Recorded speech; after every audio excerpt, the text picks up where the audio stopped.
Welcome to the Tansson Talks show. I'm Brandon, the host of the show, and I always love doing this. Heading into episode 120 of the show, I'm so excited to speak to my guest here today, Titus. Welcome to the show.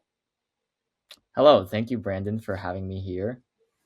Of course, I'm so delighted to have you. And so, first of all, how is your day going thus far? My day is going well. I am currently in my summer break after my freshman year. I am a rising sophomore at Boston University, studying public relations with a minor in business. So I'm doing great. Thank you, Brandon, for having me here once again. Of course, it is such an honor, as I said, to speak with you. And so, Titus, if you're able to go ahead and introduce yourself for the watching or listening audience here today before we get started. Yeah, so like I said, I am a rising second year Questbridge scholar at Boston University, studying public relations with a minor in business. And some things I'm passionate about is communication, leadership, marketing, and the art of rhetoric. And especially in how the modern world is actually driven by motivation or persuasion. And utilizing these assets, I want to hopefully one day work with firms, brands, or figures to hopefully maintain their public image, which is what I want to do with public relations. Additionally, I'm actually passionate about music. I love creating music, promoting it, sharing with my friends and family and people all around the world. And I can see the intersection of creative entrepreneurship and PR and digital media with music and how I maintain my own personal brand. Also, alongside with that, well, alongside with that, I am a multi instrumentalist. I play piano, guitar, drums, aux percussion. I can also sing and beatbox. I can do a lot of things. And also, I'm interested in releasing original songs with lyrics this year in the future. So, really happy about that. Some of my goals in life is to give back to the community, whether that be in the form of music, in art, or through building a brand company slash figure's reputation. And hopefully, if I can, I could even leverage the fields of music and PR, hopefully working for the broad music industry or music artists or various music related companies. So yeah, that's a little bit about me. Thank you, Brandon.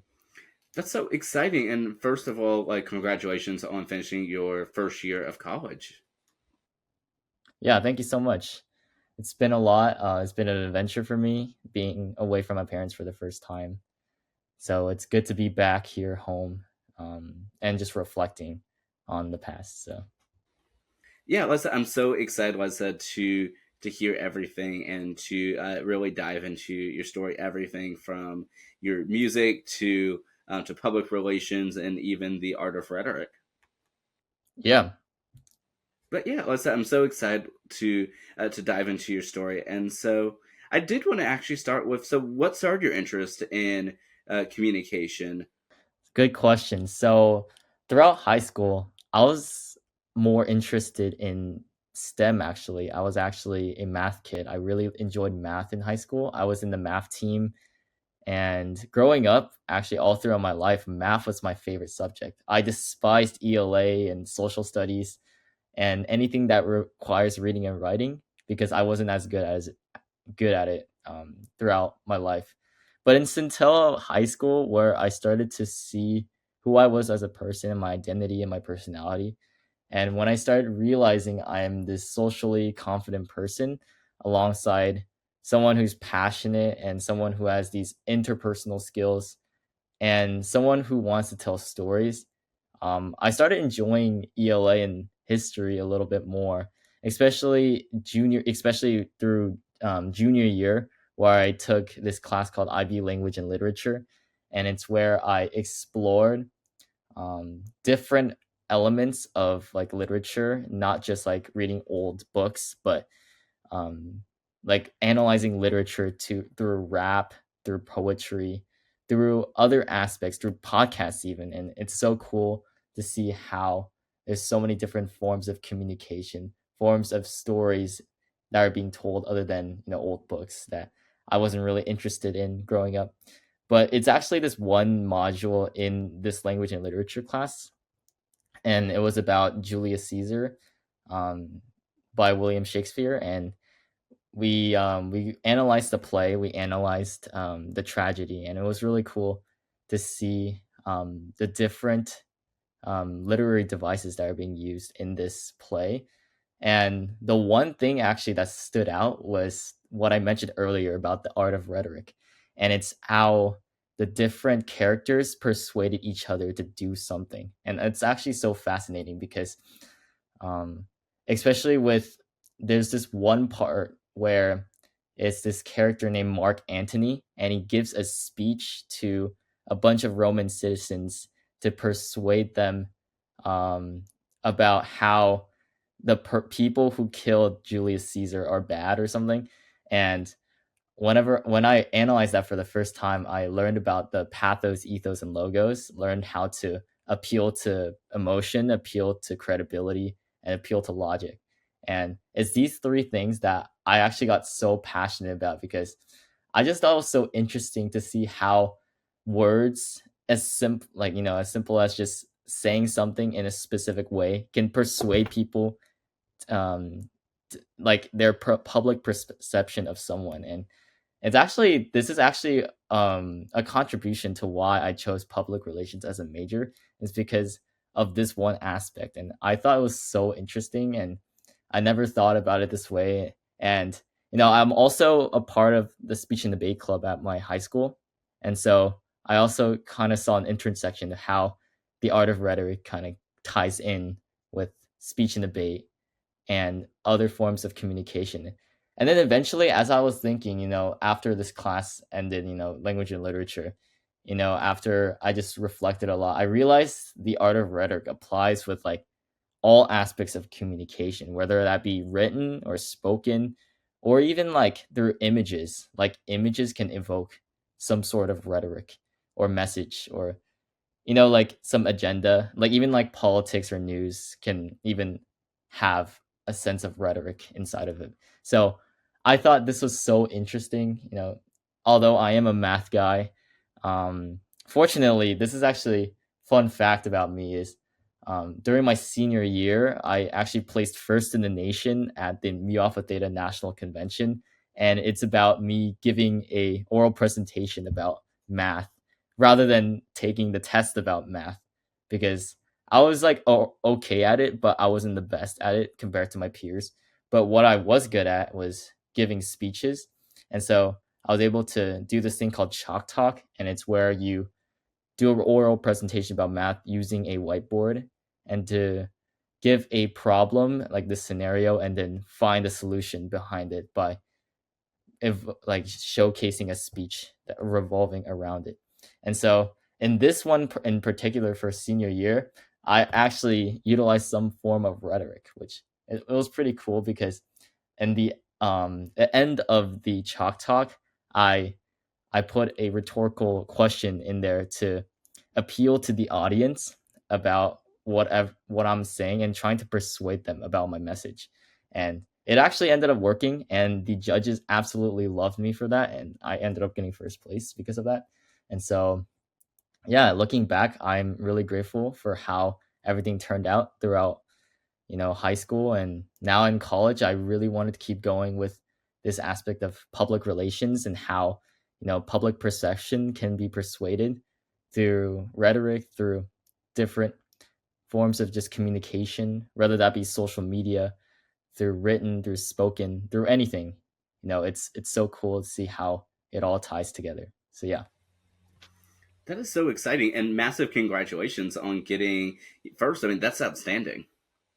Yeah, I was really grateful. I was actually crying. I remember after I received that trophy, I really said thank you to my mentors, to my coach, math team coaches, and I was crying. I was hugging them. I was having tears of joy because it was something that, even though it was right after senior year, after graduation, heading into my first year of college, it's something that I've never really gotten, and it felt so rewarding at that moment. So yeah, it was a good memory. It's a good time. So That is so great. And I know that you mentioned that, like in high school, that you were a STEM person and that you're really good at math. You're still really good at math. And so, what overall prompted you? I think I'm alright. I'm okay at math, but I'm not.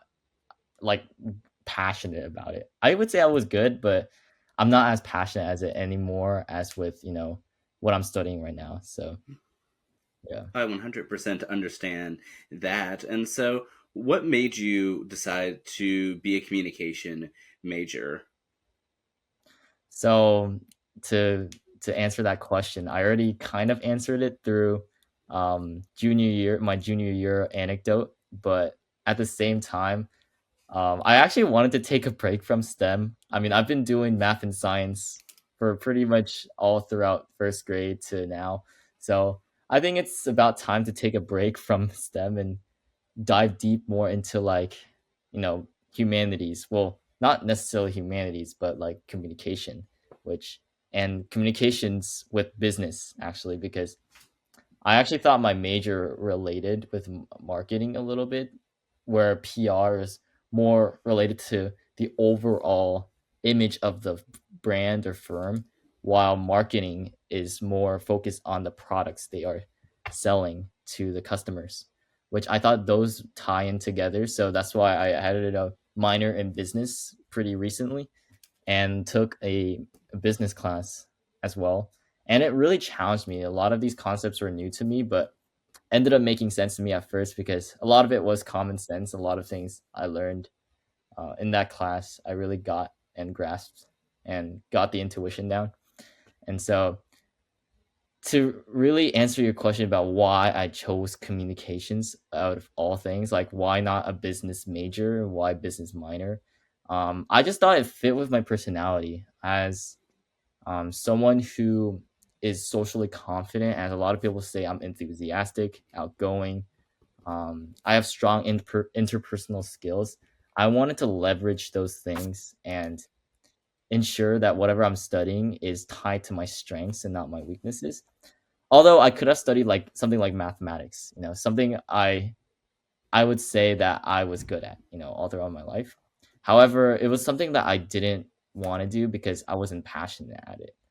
I wasn't really enthusiastic about it anymore after high school, and I thought it didn't really fit with my personality. I would say I'm kind of analytical, but I'm more of someone who thinks outside the box or doesn't think one way or like thinks objectively, but rather I think about things subjectively, think about things where there's many different answers.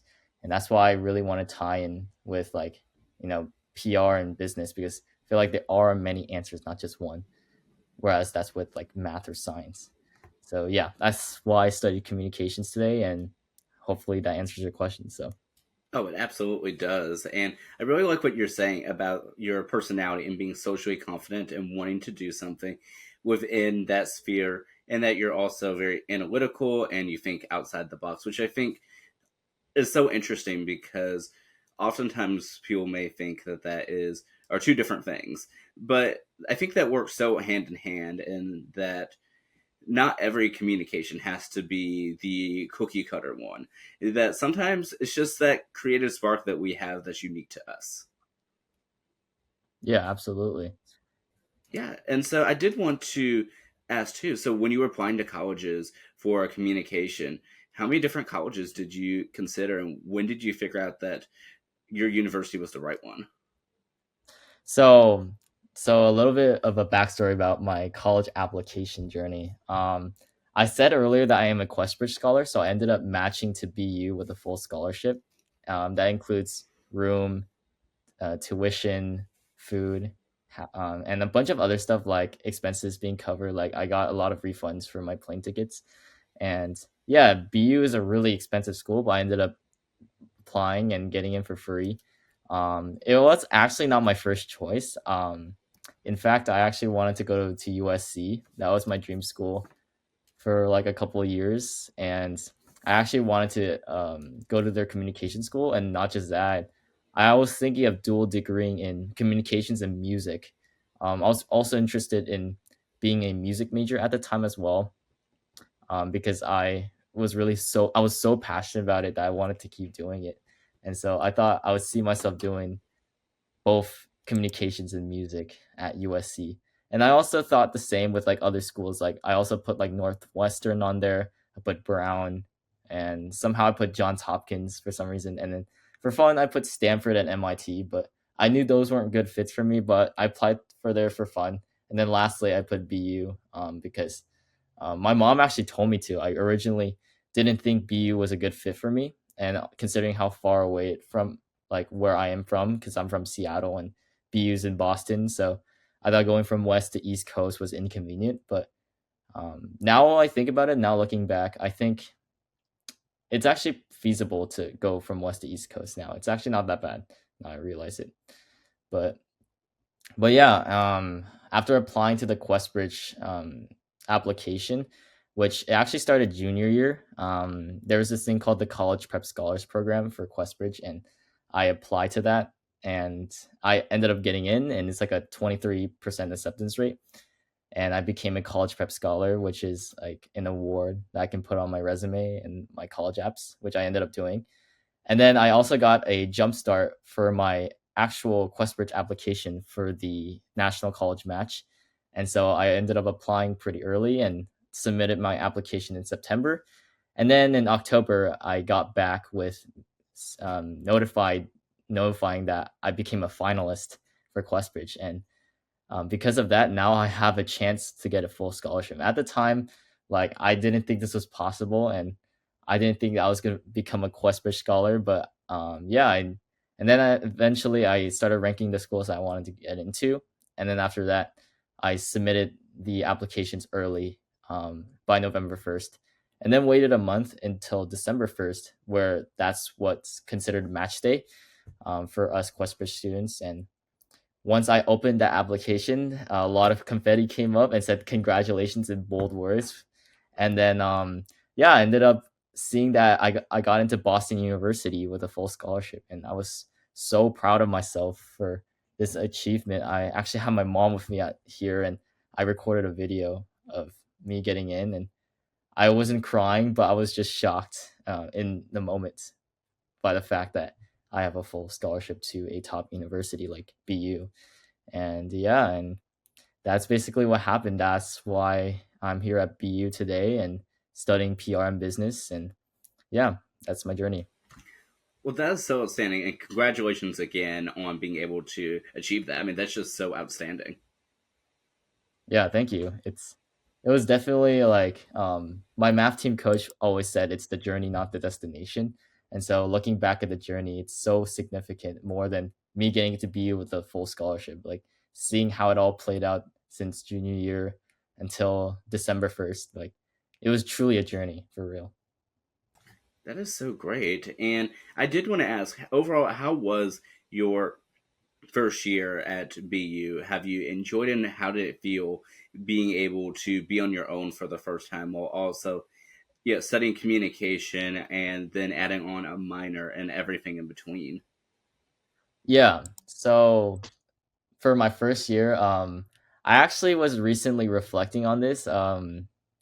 Pretty recently I recorded a so I do this pretty often, but I would record videos of myself talking um and talking about my experiences with like usually like the past month. So I'll record like monthly these things called monthly reflection videos where I would just reflect on my month, and then I would just keep these videos in an archive, somewhere where it's only me that watches them. It's like a personal diary, except it's only for myself. And I actually recorded a video pretty like recently, like at least like in 2 hours before this, and I was actually talking about my freshman year of college. And some of the things I learned throughout freshman year was, first of all, it was really adventurous. I really felt a culture shock actually coming from west to east coast. I met people from all backgrounds. I met so many people, and it was great getting to know these people as well and making a lot of new friends. And yeah, and Boston is really adventurous. You really get to do a lot of things, and a lot of things to do at BU as well. I try to get myself involved, do as much extracurriculars and things as possible, and try new things. And I ended up doing that at BU, and it was great. Um, and some other things that I really thought about, other than like being adventurous, was also like the aspect of independence. I felt like this past year, I felt more independent than ever.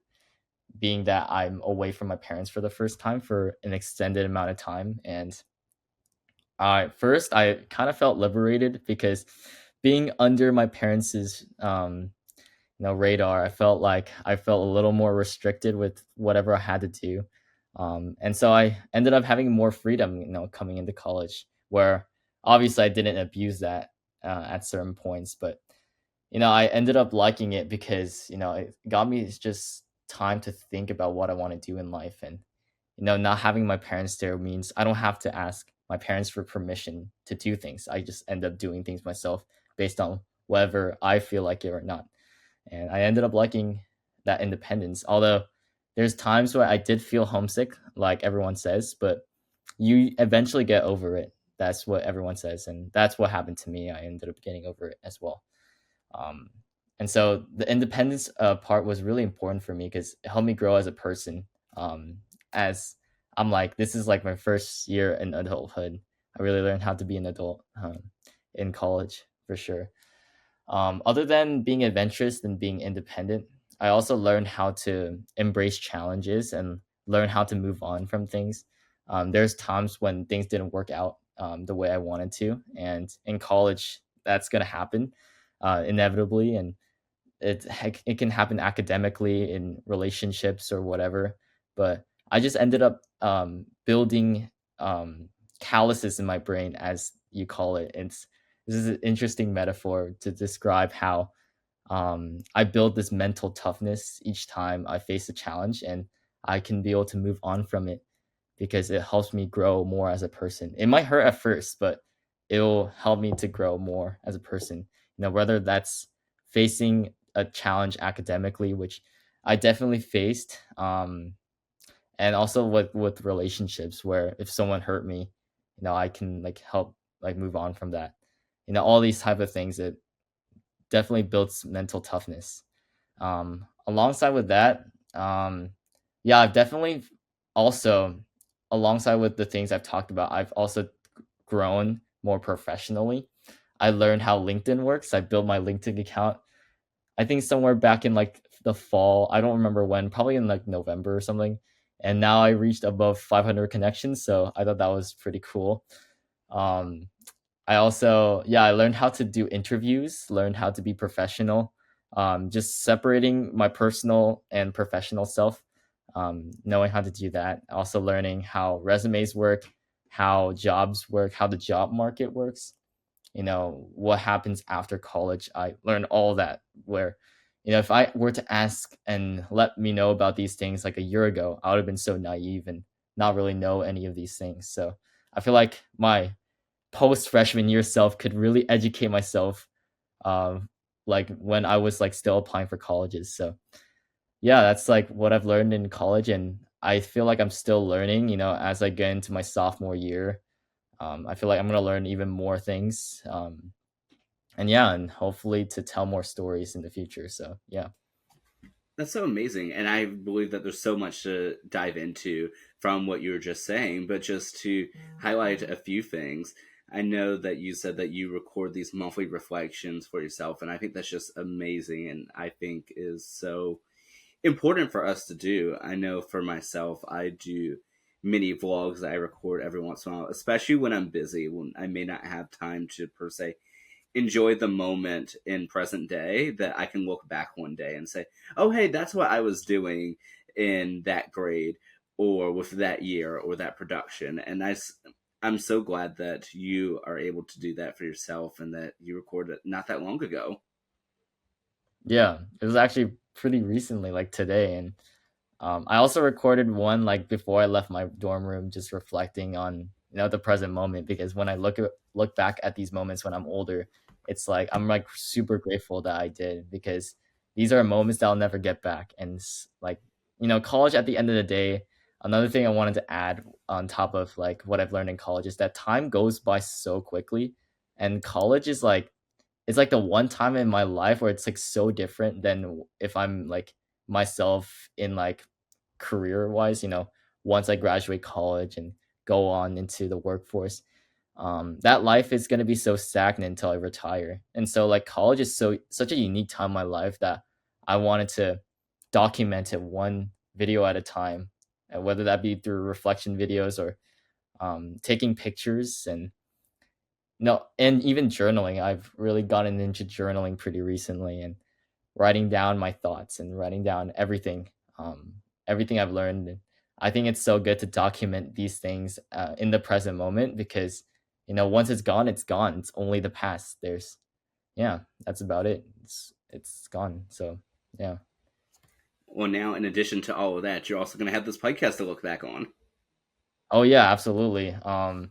Yeah, hopefully this podcast is just I mean, me recording this podcast was, I think it's just a perfect timing because the fact that it is after my freshman year going into my sophomore year. So it is like a time capsule to myself when if I were to look back at this my senior year of college or something.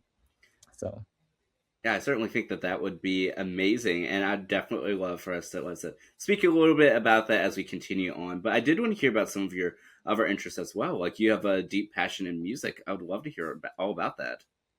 oh yeah, I can tell you a little bit about my music journey. So, I started playing the first instrument I learned was the piano, and I started getting piano lessons probably when I was around 5 years old, and it was pretty young. I started with classical piano. I learned piano actually through the Suzuki method. So pretty much music wise, like music in general, I learned through the Suzuki method, which if you don't know what that is, it's basically you learn by listening to the music and then playing it back, or like observing someone playing it and you play it back rather than you learning through sheet music and you learn it. So sheet music was actually one of my biggest weaknesses going into music, and but eventually I was able to learn it.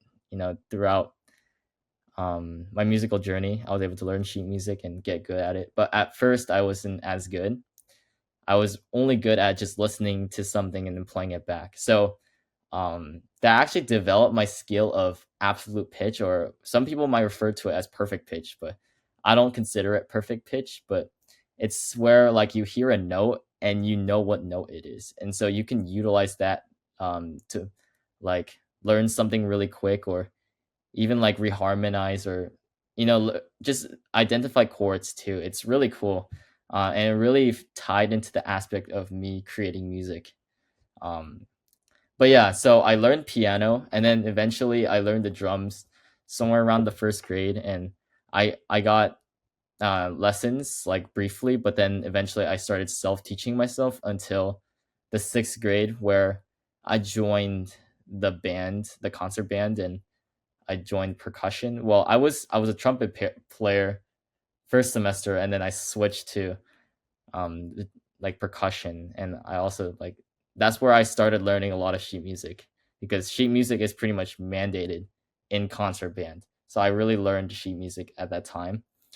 And so I kept doing that until COVID hit. And before COVID hit, around the fall of 2019, is where I developed my passion for creating music. And it started with a simple curiosity of opening this free app called GarageBand on my iPhone. And I didn't think it had so many capabilities of being able to compose your original music. And so one day in the fall of 2019, I think it's around October or like the second week of October, that's where I opened up GarageBand and finally decided to want to compose something. So I decided to make my first instrumental or beat on GarageBand, and I ended up doing it, and I ended up sharing it with my parents immediately after I finished it.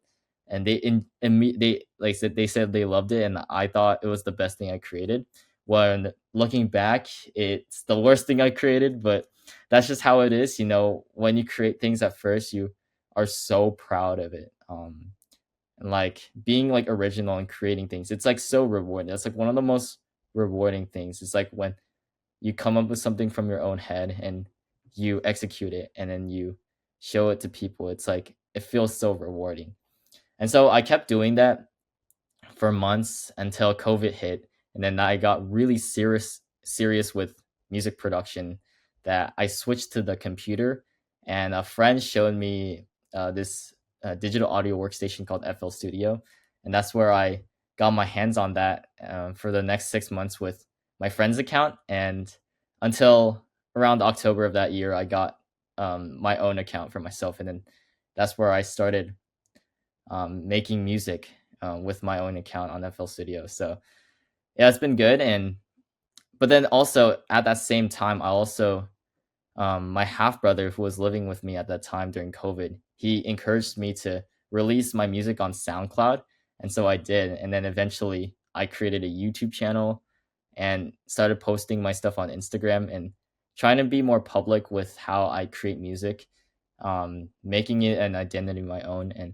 And people started loving it. People, I got a lot of positive feedback, positive comments initially, when I shared my music, and then that really encouraged me to keep going. So, and then years passed, and I also learned more instruments. I learned the guitar, and I really got good at it. So then I can also incorporate that into my production. And then yeah, and I also like started a business, like this small side hustle where um I would exchange my instrumentals to like artists or people who make songs, and I would make a profit out of that. And I did that a lot during COVID actually. And still to this day I still do do that. And so yeah, if I were to talk about my music journey now, I also incorporate other things. Like I started singing pretty recently, so I wanted to start releasing original music with my own voice with lyrics on all streaming platforms, which I've not really talked about too much. Actually, I did talk about it a lot with my audience, but I have not really showcased my first original song, in which I will do that very soon. And also, I got really into beatboxing. I thought the anatomy and the fact that you can create drum sounds with your own voice, which is so cool. And I didn't know this, but BU has a beatboxing club. And when I first found out about it second semester, I thought it was the coolest thing ever. It was actually at the club fair when I was checking out the different clubs at BU and what they have to offer. I was really curious, so I checked out more clubs, and I ended up discovering the BUB Box Club, and I ended up joining and being a member, and now I want to hopefully be like an e-board member for that club eventually, and being more contributive of that club. And so yeah, if I were to talk about my journey today with music, yeah, I'm more passionate than ever. I have music on all streaming platforms. I really am passionate about this. Combining elements of like social media and creative entrepreneurship, as well as my musical skills and knowledge, and being able to leverage that um, to like promote like myself, my brand, my own personal brand, which is kind of like doing PR on myself, which I don't know if that's possible, where PR is usually doing um, like communications for a client. It's like I'm my own client, but I'm also the PR person, so I get to do it for myself, which is what like um freelancing is all about, which is like you promote your own brand, your business, and showcase it to the world and audience, and in hopes that you have a positive public image to them. So yeah, that's a little bit about my music journey. And so yeah. Wow, I certainly love everything that you are doing, and I'm so glad that you've been able to progress on your personal journey with music from your time just doing piano lessons and learning how to to play, to the pandemic where you're able to play around with GarageBand, to even now making your own personal brand and exploring with it and truly finding the intersection between social media and creative entrepreneurship. I think that's so exciting, and I certainly believe you can do PR on yourself, and I'm so excited to check out your content when we're done speaking here. Yeah. Um yeah, hopefully this year I'm able to be more consistent with it. Something that I also learned this past year, and something I've also been really passionate about as well, that I didn't mention before, is the art of self improvement and discipline. I think it's really important to be consistent in whatever you do, because I realize that everything, if you want to succeed in life, you really want to, you have to be consistent. And It's about doing things even though you don't feel like it. I watched a lot of videos on this and read a lot of articles about it, but it all comes down to just doing things when even like showing up whenever you don't even feel like it and just being consistent with it, which is something I've really wanted to incorporate over the summer. Is being consistent with my habits, building good habits and breaking bad ones, and doing things like getting 1% better each day, and being able to um, improve on my skills. So yeah. Yeah, I think it's certainly great what you're saying about the art of self improvement and being able to break old habits and to make new ones that are more healthier and more aligned with what you're trying to do. And Yeah, so some habits I wanted to move towards is like the art of like reading and journaling. That's like something I really am wanting to get better at, is the art of writing and speaking and reading. These are fundamentals that I think is really important for communications, especially because being able to be a good reader, a good public speaker, and a good writer is elements that would help me succeed in my career. Other than that, some bad habits I want to avoid is sleeping in, which, although sometimes I really want to do that, I think it's good to have a good, consistent sleep schedule because um, I think sleeping early and waking up early is like really important for my life, and being able to have a schedule um, is like the foundation in which I can start incorporating like those good habits in those things. Other than that, I would do some other miscellaneous things like doing things that I want to do to help me propel in my goals. Like for example, like obviously creating more music, also creating content, finding a system in which I can be able to produce content almost like every day, which I know sounds almost impossible, but it is feasible, especially in the summer where when you don't have anything else to do. I think it's good to find a system in which you can do that. Other than that, another habit I like to get good at is to be curious and to spend some time reading articles and watching videos about things that I want to learn about, and to be a lifelong learner. I think that's something I want to keep being good at, is to learn how to learn how to study actually. And in school, I learned like certain like techniques like active recall and spaced repetition, but I wanted to like keep practicing it, keep getting better at it over the summer, and it's through training myself to learn every single day, almost. And lastly, I also want to spend some time in gratitude. I think at the end of the day, I do all these things, but it's also good to maintain my well-being and to maintain um just gratitude, just being grateful for the present moment and being grateful for what I have right now, and to not be grateful for what I don't have, and to be grateful for my friends, my family, my house, and the weather here in Seattle, and everything around me, and my position where I'm at. And it's just good to be mindful about those things. That is what I want to keep doing. And an example of what my good habits look like. So yeah. well, that's amazing. I really enjoy everything that you're saying, especially in regard to being grateful for what you are able to have and to build upon the base that you have and want to continue learning, continue reading. And I think those are so important habits. I know for myself heading into summer 2025, one of my major focuses is to get back into reading regularly. I love reading, but definitely in the midst of college and grad school that I was reading a lot more academic papers than my own personal reading. And so I started at the beginning of this year just purchasing new books and getting back into it. And it's been so fun. And I'm so excited to see what you're going to do with the summer. And so continuing forward, of course, also being conscientious of your time as well, is I know that you mentioned earlier in your introduction that you like giving back to your community. And so I did want to allow for you to speak about that before we continue on with the conversation. So I did have some prior volunteering experience, especially with when I was applying to college, there's this program I was a part of in the city of Federal Way where I'm from.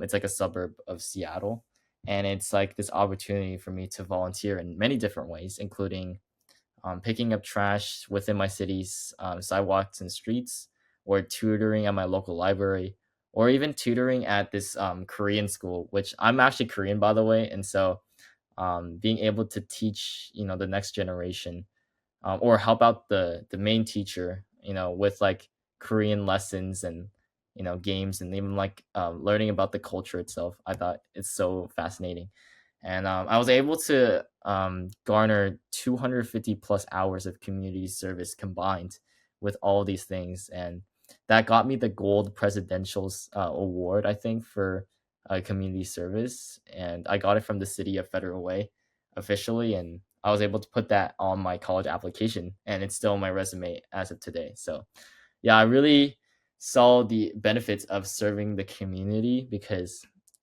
giving back is something I see is so valuable, because one of the aspects of leadership I see, which is something my leadership teacher has taught me, which I was part of leadership in my high school, and something that he shared with me was to give more than ask. Giving without expecting anything in return, but not asking too much for a favor, but rather giving to be able to influence public perception. And that actually goes back with the art of rhetoric, actually, increasing the ethos, your credibility by giving and doing good things to people, so that they're able to see that you're credible and do good things back for you, rather than you asking them for a favor constantly and them being obligated to either say yes or no. So I think for giving, yeah, I really appreciate that aspect. I really appreciate me being. I feel so fulfilled whenever I would give, expecting nothing in return. I think it's like one of the biggest fulfillments in human society and in life in general. And yeah, so that's a little bit about me, about giving and volunteering and stuff like that. Well, that's amazing. And thank you so much for all the work that you do in your community and everything that you've been able to give back for. And once again, congratulations with all of the achievements that you've worked hard to accomplish. Thank you. Also, can I mention one more thing? Absolutely. This has nothing to do with community service. This goes back with my something I want to build good habits about. I forgot to mention this, but a lot of the things I mentioned is about like mental, like it's like a mental workout for me, like reading and writing and speaking. It's like everything that's to do with the mental. But what about the physical? Like I wanted to keep myself in shape, and so this summer I'm gonna try to be more consistent with working out. Building a consistent workout plan and being able to keep myself good physically. I thought that also benefits with me mentally. Um, and so that's something I wanted to mention, is because whenever you do workouts, it like there's so many benefits to just like exercising and taking walks and biking outside, and yeah, like just going outside. That's also something I wanted to try doing more often, is to take a lot of morning walks, um and to just enjoy and like embrace the sun and get the vitamin D in. I think it really brightens your mood and makes you feel good, and it's like it sets the tone for the day, so that um throughout the day you can do these good things and achieve things, and um yeah. Well, I'm so glad that you're putting the time into these initiatives to make yourself a better person and to actually bring this all full circle. I did want to ask, so between your time thus far, having finished out your first year of your university, the commitment that you want to put back into your music and to the community, what do you have planned for overall, not just this summer, but for your remainder of your time at your university and in your future life based off of everything you're doing right now?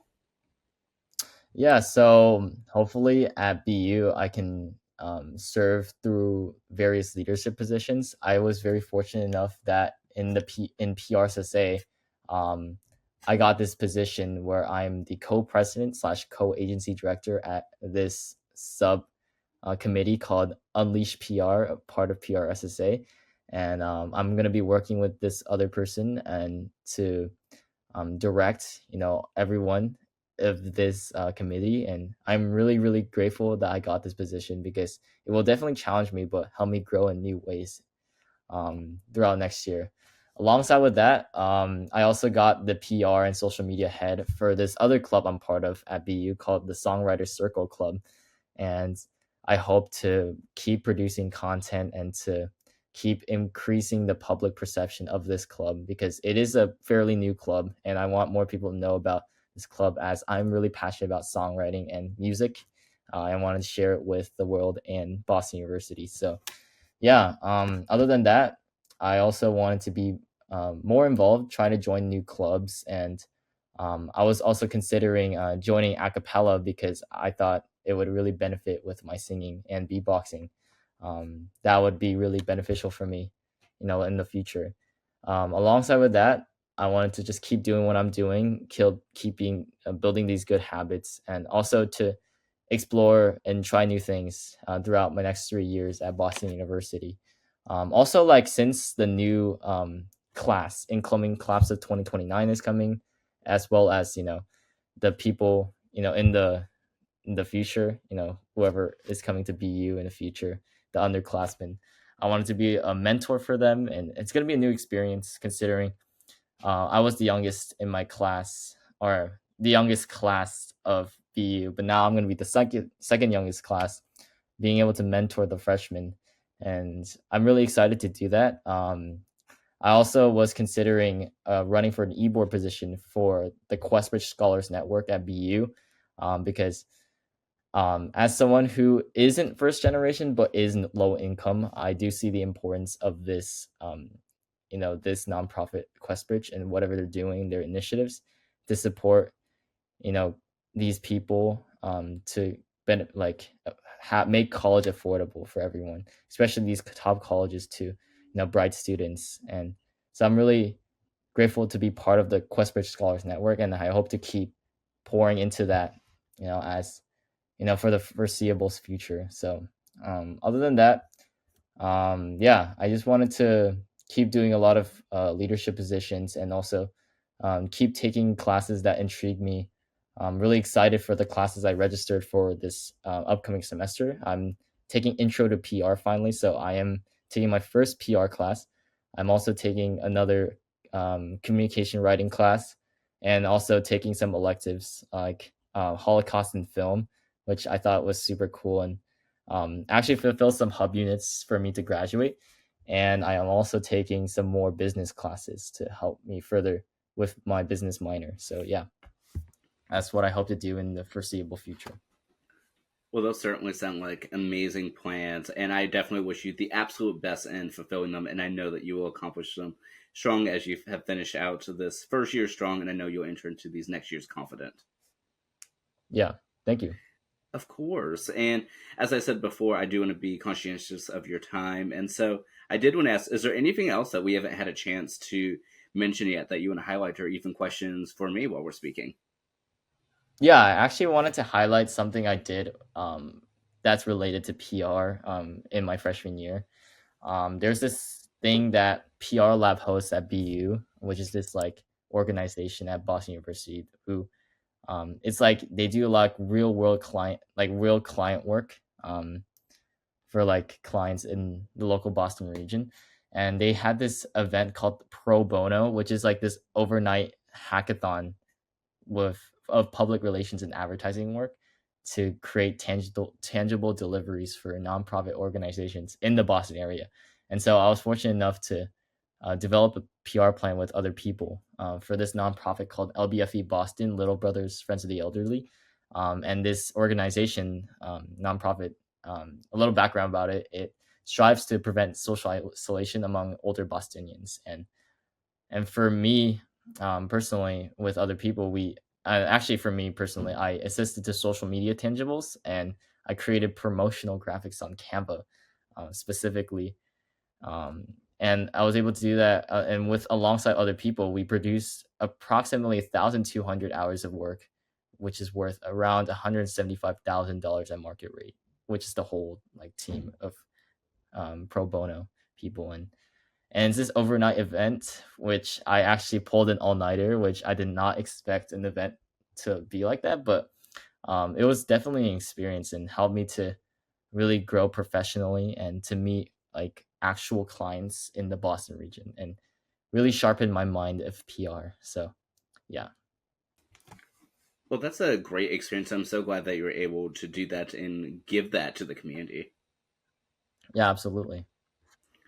Yeah, I'm so glad. And yeah, like I said, this has been such a fun conversation, Titus. And it's been great learning about you, the work that you're doing towards the community, and alongside the music work that you're doing and the new content that you're putting out. I'm so excited to check out everything, and I wish you the absolute best as we're beginning to wrap up this conversation. Yeah, absolutely. Thank you so much. Thank you so much for having me. Of course. I want to say thank you so much for coming on. And I did want to ask, so what does it mean for you to be a guest here on the podcast and help tell your story? Um, for me to be on this podcast, I'm so fortunate to tell my story, because I want to be here to inspire other people with my story. And I know everyone has different backgrounds, different stories to tell, but hopefully the message and theme of my story can resonate with other people. Um, and like with like the art of rhetoric, like I'm able to persuade you with um like rhetorical devices, like seeing how I'm appealing to emotion and logic and all that stuff, which I didn't really appeal to emotion, but I think I did appeal to ethos and logos, hopefully. So yeah, hopefully that I resonated with the audience and for you guys to take something away from my story. So yeah. Yeah, you definitely resonated with me. And I know that for those tuning in, that there's going to be a lot to take away from this. And I did want to ask you if anyone wants to continue hearing about your story, where's the best places for them to connect with you, whether professional or even trying to tune into your music? So I have a LinkedIn. So if you search up Titus Kim, I am on LinkedIn. I'm also on Instagram. My at is DAREALDIDO. That is my at. And I also have another alias called Titus Soul. So it's TITUS.SOUL. That's my basically my it's gonna be my music account, which I'm gonna be posting consistently about my music and my songwriting stuff. So yeah, I'm really excited for that. And yeah, that's where you can find me.